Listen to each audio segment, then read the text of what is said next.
अभी हम पढ़ने वाले हैं एनिमल किंगडम के अंदर एव्स यानी कि बर्ड्स के बारे में। जो एव्स होते हैं ना उसके अंदर सारे के सारे क्या आते हैं, बर्ड्स। जैसे पाइसेस को हम क्या बोलते हैं, फिशेस होती है ना, ठीक ऐसे ही एव्स सबके सब क्या होते हैं, बर्ड्स होते हैं। उन्हीं का ही दूसरा नाम है, ऐसे हम समझ सकते हैं।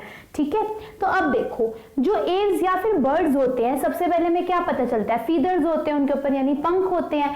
दूसरा दो पैरों पर चलते हैं, सबको पता है। तो यानी कि बर्ड्स कैसे होते हैं, बाइपेडल फीदर्ड एनिमल्स, यानी क्या होते हैं, इनके दो पैर होते हैं और फीदर्स प्रेजेंट होते हैं, मतलब कि पंख। ठीक है, तो ये पॉइंट तो हमें पता था। उसके बाद में forelimbs gate modified into wing. यहां से क्वेश्चन बनता है कि बर्ड्स के अंदर क्या मॉडिफाई होकर क्या बन जाते हैं, आपके पास में विंग्स बन जाते हैं, हिंडलिम या फोरलिम। सो फोरलिम्स मॉडिफाई होकर क्या बन जाते हैं, विंग्स।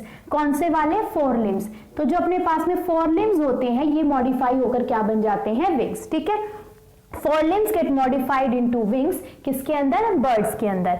नेक्स्ट है रिब्स हैव यूनिकेट प्रोसेस। ठीक है, एक नाम यहां पर देखो यूनिकेट प्रोसेस, सिर्फ अभी हम नाम याद रखेंगे क्योंकि ज्यादा डीप में जाएंगे तो वो हो जाएगा अपना बीएससी का हायर लेवल का टॉपिक, वो अपने को करना नहीं है। सिर्फ अपने को कितना याद रखना है कि रिम की जो रिब्स होती हैं बर्ड की, उनके अंदर एक यूनिकेट प्रोसेस होती है जिसकी वजह से इनकी जो वो स्मूथ सरफेस मिलता है। मतलब देखो यूनिकेट प्रोसेस है इनकी क्या था, जो इनकी रिब्स है, रिब्स के अंदर क्या है, यूनिकेट प्रोसेस है जिसकी वजह से ये हवा के अंदर क्या कर सकते हैं, अच्छे से उड़ सकते हैं। ठीक है, अब लाइन को देखो, रिब्स हैव यूनिकेट प्रोसेस, क्या प्रोसेस का नाम है, uncinate process provides smooth surface for flying. क्या करती है, स्मूथ सरफेस प्रोवाइड करती है, क्या, यूनिकेट प्रोसेस बर्ड्स को फ्लाई करने के लिए। अगर ऑप्शन में आएगा सिर्फ इतना ही आएगा, कौन सी प्रोसेस होती है, यूनिकेट प्रोसेस होती है, और वो क्या करती है, बर्ड्स को इजीली या स्मूथ फ्लो के अंदर हेल्प करती है।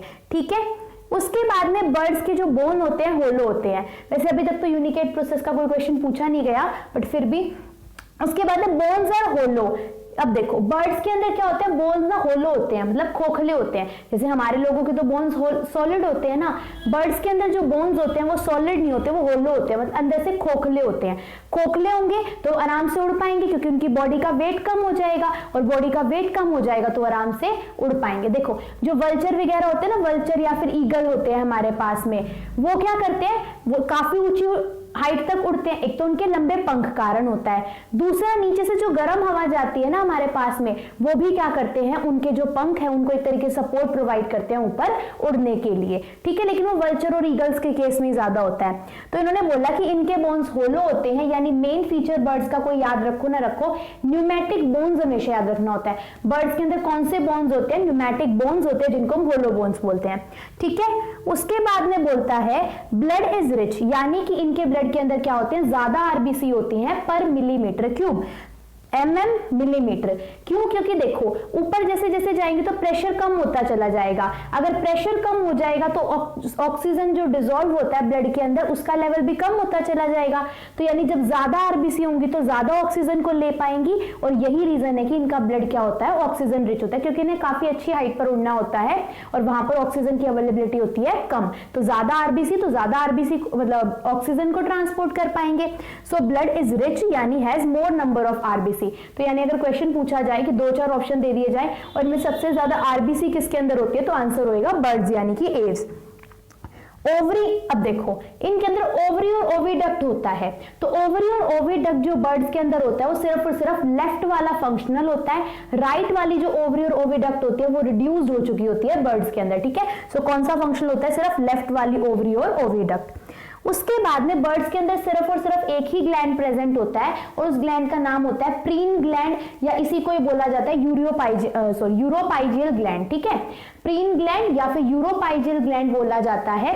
एक ही ग्लैंड है, उसी के ही दो नाम है। अभी प्रीन ग्लैंड करता क्या है, ये ग्लैंड क्या करता है, एक सिक्रीशन को रिलीज करता है। अब देखो हम ये देखते हैं ना कि अगर हम कबूतर वगैरह के भी देखें, एक तो उनके क्या होते हैं, छोटे छोटे पंख होते हैं ना, उनको हम बारबीब्यूल्स बोलते हैं। ठीक है, बारबीब्यूल्स बोलते हैं किनको, छोटे छोटे जो पंख होते हैं। अब उन पंखों को क्या होता है, उन पंखों को एक दूसरे के साथ में ना जोड़ के रखना पड़ता है, मतलब इंटरलॉक करके रखना पड़ता है। जैसे कि हम कोई पजल सॉल्व करते हैं तो उसके अंदर एक के अंदर एक ब्लॉक फिक्स करते हैं ना, तो ऐसे ही जो इंटरलॉकिंग होती है वो कौन सा ग्लैंड कराता है, प्रीन ग्लैंड से जो सिक्रीशन निकलती है।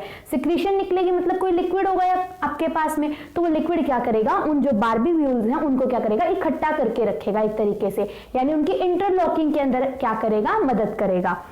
तो प्रीन ग्लैंड या यूरोपाइजल ग्लैंड क्या कहता है, secretion of this gland help in the interlocking of barbules. ठीक है, छोटे वाले जो उनके पंख होते हैं उनको बारबीव्यूल्स बोलते हैं।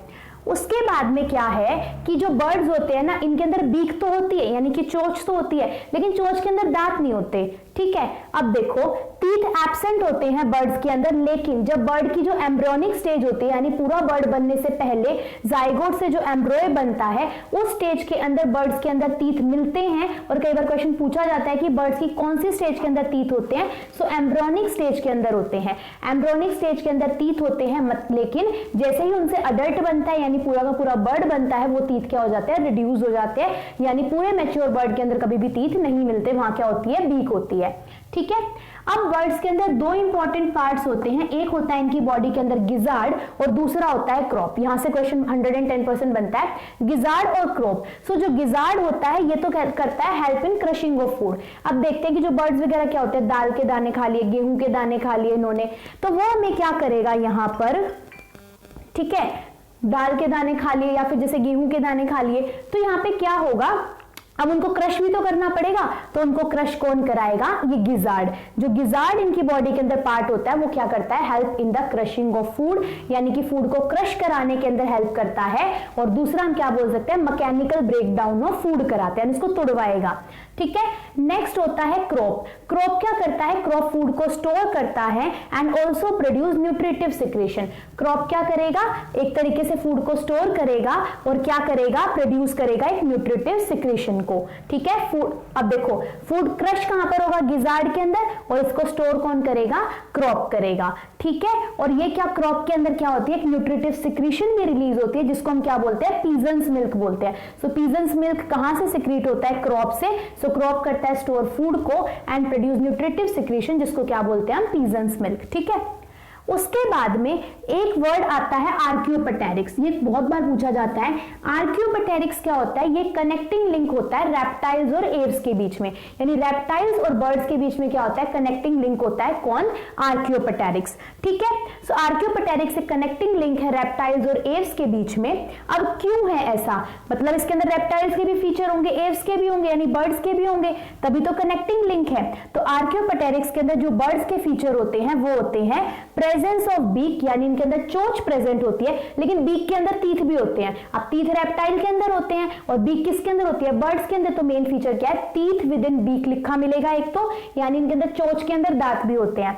सो बर्ड्स का क्या फीचर है इनके अंदर, प्रेजेंस ऑफ बीक, और दूसरा राउंड क्रेनियम। दूसरा क्या है, राउंड क्रेनियम है। अगला आता है रेप्टाइल। रेप्टाइल के अंदर क्या होता है, इलोंगेटेड कोडल वर्टिब्रा, यानी रेप्टाइल का एक फीचर होता है इलोंगेटेड कोडल वर्टिब्रा। इनकी जो कोडल वर्टिब्रा होती है रेप्टाइल के अंदर वो इलोंगेटेड होती है, जो कि इस आर्कियोपटेरिक्स के अंदर भी मिलती है। और दूसरा प्रेजेंस ऑफ टीथ इनके अंदर, तो ये फीचर है बर्ड्स के जो आर्कियोपटेरिक्स के अंदर मिलते हैं और रेप्टाइल्स के भी इसके अंदर मिलते हैं। इसीलिए आर्कियोपटेरिक्स को क्या कहा जाता है, रेप्टाइल्स और एव्स के बीच का कनेक्टिंग लिंक। वैसे आर्कियोपटेरिक्स क्या है, एक बर्ड